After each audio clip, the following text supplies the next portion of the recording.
पे किसी की मृत्यु हो जाती है तो उनकी फोटो के सामने खाना चढ़ाना उचित है क्या बनते जी? नहीं, आवश्यकता नहीं, उनके सामने खाना देने की आवश्यकता नहीं। जी जी। तो खाना ठीक है। देने से ऐसा कुछ होता है हम्म, क्या, मतलब कुछ नहीं होता, कुछ नहीं होता। ऐसा तो नहीं चढ़ाना चाहिए? नहीं नहीं नहीं, बुद्ध के सामने इसलिए रखते हैं क्योंकि हमको जी वो भाव जागे कि बुद्ध के गुण जो है उनका स्मरण होकर उसके प्रति श्रद्धा जागे। वो समचित्त समपनन।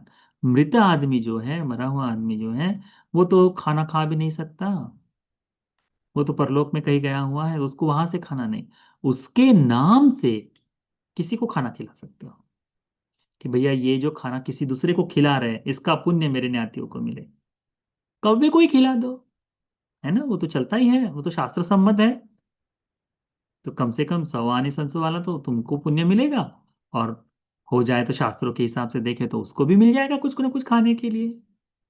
तो वैसा कर सकते हो, अन्यथा नैवेद्य दिखाने की, उसके सामने थाली रखने की आवश्यकता नहीं। उसके लिए 2 रोटी डेली बनाओ और जाकर किसी न किसी को 2 रोटी खिला दो। और खिलाते हुए कहना, खिला देने के बाद ये कहना कि ये रोटी जो दान में दी है मैंने किसी को, इसका जो पुण्य है ये मेरे फोटो वाले आदमी को मिले करके। ठीक है। तो उससे उसका पुण्य होगा। तो उस आदमी फोटो के सामने रखे हुए खाने से ज्यादा श्रेष्ठ है वहां खिलाना। ठीक है। कई बार ऐसा करते हैं कि उसके सामने रख देते हैं, फिर वो रोटी सूख जाती है, चावल सूख जाता है, सब कुछ सूखने के बाद फिर किसी को देने की कोशिश करते हैं, तो उसको करने की जरूरत नहीं। खाना खिलाओ तो बढ़िया गरम गरम खाना ले जाकर किसी को दो कि उसको लगकर ऐसा तृप्तता का भाव आए करके। ठंडा सूखा देने की आवश्यकता नहीं, अपने ज्ञातियों के पुण्य के लिए दे रहे हैं ना, तो बढ़िया खाना खिलाओ। आवश्यकता नहीं कि हमेशा भिक्षुओं को ही खिलाओ, भिक्षुओं को तो देना चाहिए पर आवश्यकता नहीं। कोई भी तुमको भिखारी दिखाई दे कि अरे चलो इसको आज मैं खाना खिला दो, 2 रोटी खिला दो करके जाकर खिला दो। कल्याण ही कल्याण है। ज्ञातियों के, मरे हुए ज्ञातियों के सामने रखने की आवश्यकता नहीं है। ठीक। हमारे अंतिम बिहार प्रश्न। में चल रही थी क्या।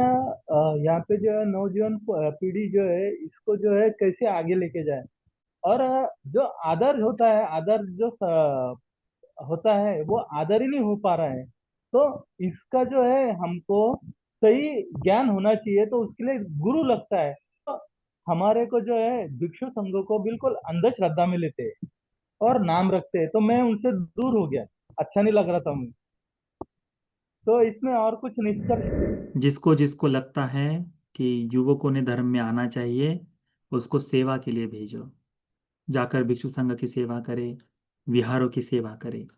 जब तक भिक्षुओं के पास बैठकर वो नहीं सीखेगा कि गृहस्थ में और भिक्षुओं में इतना अंतर है, तब तक उसमें श्रद्धा नहीं। दूर से देखने पर उतनी श्रद्धा तो सब में है। तुम बुद्धिस्ट हो, कोई तुम्हारे घर में कोई सन्यासी आ जाए, साधु आ जाए, उसको तुम गाली गलौज करोगे? नहीं करोगे ना। सन्यासी दिखाई देता है तो उस पीत वस्त्र का, उस काषाय वस्त्र का सम्मान हम लोग करते हैं, उसका करते ही है, क्योंकि ये हमारे परंपरा में बंधा हुआ है। परंतु जिस धर्म का अभ्यास करे उसके भिक्षु हैं, तो उनके पास रहकर उनका समर्पण, उनका त्याग, उसको देख ले। आजकल बहुत से युवक भिक्षु हैं, और उन युवक भिक्षुओं के साथ बड़े ही युवक लोग बहुत सुंदर धर्म का श्रवण कर रहे हैं। अभी इसी में देखो, मैं खुद ही देखता हूँ, इसी में लगभग लगभग हमारे कम से कम अभी 140 लोग हैं ना, इसमें लगभग लगभग 15 लोग जो हैं बिल्कुल जवान लड़के हैं। इसमें 140 लोगों में 15 लड़के जवान लड़के हैं। ये क्या है? ये आने वाली पीढ़ी धर्म का श्रवण कर रही है। तो ये लोग जब सीख रहे हैं तो पता चल रहा है, हर विहारों में नए युवक जो है जा रहे हैं। जहां जहां जहां धर्म देशनाएं होती हैं, जहां जहां युवक जाकर बैठते हैं, भिक्षुओं के साथ में बैठ गए ना, स्वयं ही धर्म के रास्ते पर चलना शुरू हो जाते हैं। हम उन युवकों को कभी नहीं कहते कि बड़े सीलवान बनो, नहीं। पहले श्रद्धावान बनो। श्रद्धावान बन गए कि श्रद्धा से सील अपने आप ही पुख्ता हो जाते। तो श्रद्धा कैसे जागेगी? तो अपने लिए जाकर काम करो। बाहरी धर्मों में इसीलिए तो बड़े बड़े त्योहार ये सब क्यों कराया जाता है, कि उसके प्रपंच में फंसकर आदमी क्या करता है कि कर ले, कुछ काम कर ले। अभी देखो जहां जहां कठिन चीवरदान है, कौन मेहनत करेगा साफ सफाई इसमें? यही युवक लोग जाएंगे। ऐसे विभिन्न आयोजन होते रहे। हमारे यहाँ लंगर चलता है, हमने पिछले 3 सालों से यहाँ लंगर बांटे। हमने 2 बार हमने कोशिश की, पहली बार हमने कोशिश की बर्तन वर्तन मांजेंगे करके, हमने बैठे उसके साथ साथ में लड़के लोग आ गए, सब लोग आए। उसके बाद 3 सालों तक हमको लंगर में बर्तन धोने की जरूरत नहीं पड़ी। ये बच्चे आकर खुद ही बना कर देते हैं, प्याज काटने की जरूरत नहीं पड़ी, बच्चे आकर कर देते हैं 7-8 ही लोग हैं, पर आएंगे करेंगे। बहुत ज्यादा ऐसी श्रद्धा भी नहीं है, परंतु सेवा भाव से बुद्ध विहार में जुड़कर कभी भी मिलते, नमो बुद्धाय वंदन करते हैं, बनते जी भोजन आदि की कोई तकलीफ हो तो पूछते हैं। क्यों? क्योंकि उस धर्म से उस तरह से चल रहे हैं, चाहे जहां चले जाए, पर ये सेवा का धर्म होगा। तो उस तरह से आए, और सभी संस्थानों को लगता है कि हम सर्वश्रेष्ठ हैं, सबको लगता है। भिक्षुओं को अधिक अधिक समय में अधिक तवज्जो मिले, तो फिर इनको, इनके आचार्य को कौन पूछेगा, है ना? तो वह है, चाहे कुछ भी हो जाए, भिक्षु घर बार छोड़कर बाहर निकला है, वो गृहस्थ धर्म को छोड़कर घर के बाहर रह रहा है।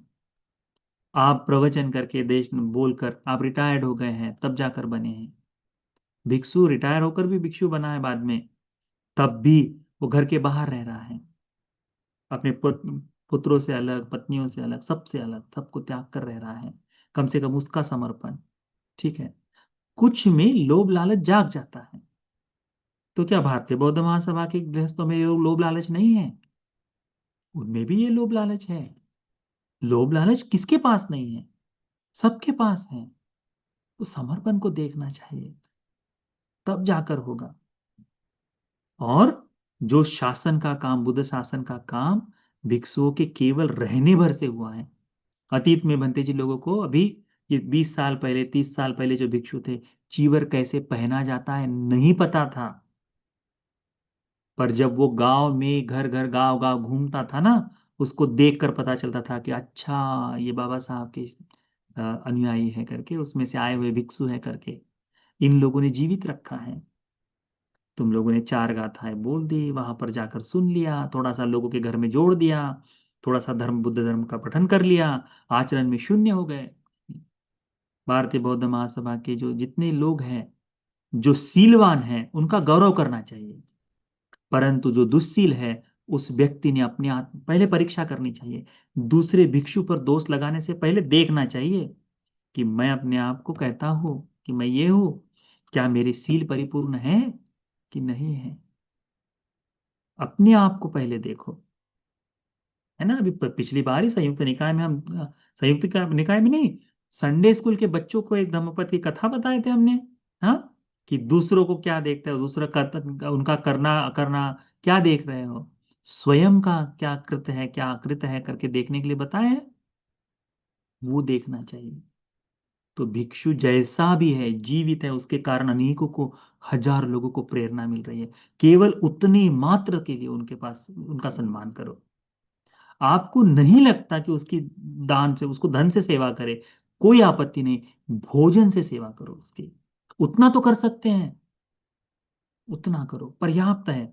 जैसे जैसे गुरुओं का, जैसे हम, हमारे गुरु न मिलते, या फिर यश बनते जी हो जाए, गुणान बनते जी हो जाए, पुण्य बनते जी, निरोध बनते जी, हमारे आश्रम के जो भिक्षु लोग हैं, यदि गुरु नहीं होते तो हम लोग ऐसे नहीं होते।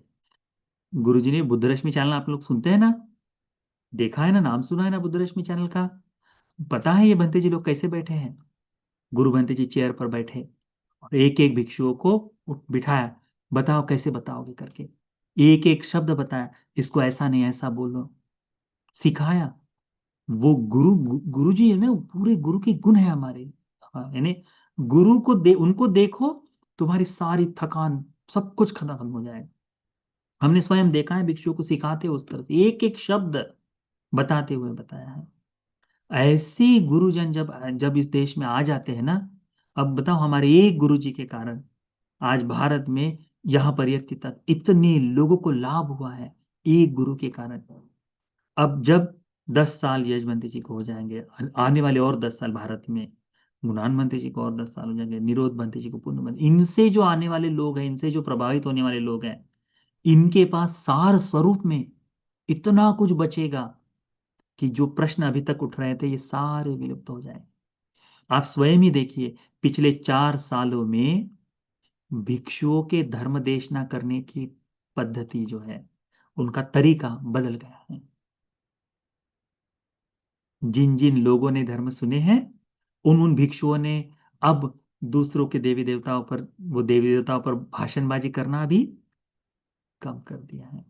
अब किसकी बात बताते, बुद्ध की। कहां से आई है ये बात, गुरु से आए हैं। जब तक गुरु है उसके सानिध्य में कल्याण ही कल्याण होता है। आपने गुरु, हम हमारे गुरु जी को नहीं देखा है, परंतु उनके शिष्यों को देखकर उस गुरु की महत्ता समझ रहे हैं। तो यदि हमारे गुरु जी ऐसे हैं, तो भगवान का कितना होगा। इस लोक में भगवान कहते हैं ना, कल्याण मित्र कोई है तो बुद्ध है। उन्हीं के कल्याण के स्वरूप से ये सब बहते हुए आ रहे, धर्म का आचरण करते हुए। उनकी करुणा जो है हम तक पहुंच रही।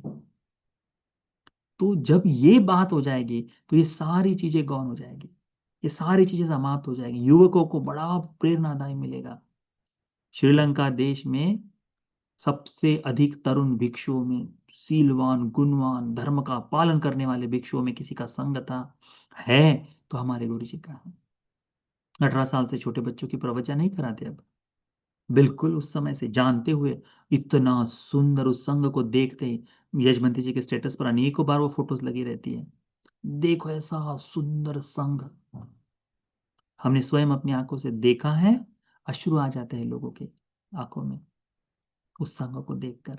वैसी श्रद्धा हम लोगों में जाग जाए तो फिर ये भारतीय बौद्ध महासभा, वो भिक्षु ऐसा करता है, ये सारी चीजें, ये सब कुछ छूट जाएगा। हमें तो कमल से काम है ना, पुष्प से काम है। कीचड़ को क्या करना, वो तो वैसे ही छूट जाएगा। ऊपर आ जाने दो, वो देख ले उतना पर्याप्त है। ठीक, ठीक है, तो बड़ा लाभ होगा। युवकों को बोलो, जिन जिन लोगों को लगता है कि हमारे बच्चे धर्म में आए, तो जाओ बोलना, जाओ बुद्ध विहार में, कुछ नहीं, मराठी में बोलना है तो कार्टेज जा झाड़ू लाओ नहीं मना। ठीक है, कि जाओ झाड़ू लगा के लेके आओ, है ना। वो बताओ, उसको बताओ, नाश्ता कराओ भिक्षुओं को, पानी देकर आओ। ठीक है, अभी ठंडी के दिन शुरू हो जाएंगे, बहुत सारी जगह हीटर नहीं है, जाके बोलो बनते जी गर्म पानी में डेली आपके लिए इतने लो, पर 15 मिनट पहले हमको बता दे, मैं गर्म पानी ला, कितना भी हो जाए कुछ, गर्म पानी ले जाकर उनको नहाने की व्यवस्था करा दो। अनेक भिक्षु हैं जिनके पास नहीं है ये। ठंड का समय शुरू होगा, ध्यान दो कि बंते जी के पास जो कंबल है वो पुराना ही तो है क्या, क्या उनको रजाई की आवश्यकता है। इस साल ठंड ज्यादा पड़ेगी, इस साल बारिश अच्छी हुई है तो ठंड भी ज्यादा पड़ेगी, तो आप लोग को ध्यान देना है। कौन देगा, वो दो। तो देखना आपके पास जब, और वास्तव में है, जिस भिक्षु की सेवा ठीक से हो रही है और उससे वो उपासक है, उस भिक्षु से केवल धर्म से संबंध रख रहा है, तो वो भिक्षु धर्म का ही आचरण करेगा, अधर्म का नहीं। अधर्म वो गुप्त में रखेगा, अपने भीतर रखेगा, बाहर, परंतु व्यवहार धर्म में वो धर्म का पालन करेगा। तो जो सारी चीजें हैं पुरातन, ये सारी धीरे धीरे छूटते चली जाएगी। अभी समय है, धीरे धीरे बढ़ने दो, बड़ा लाभ होगा। ठीक।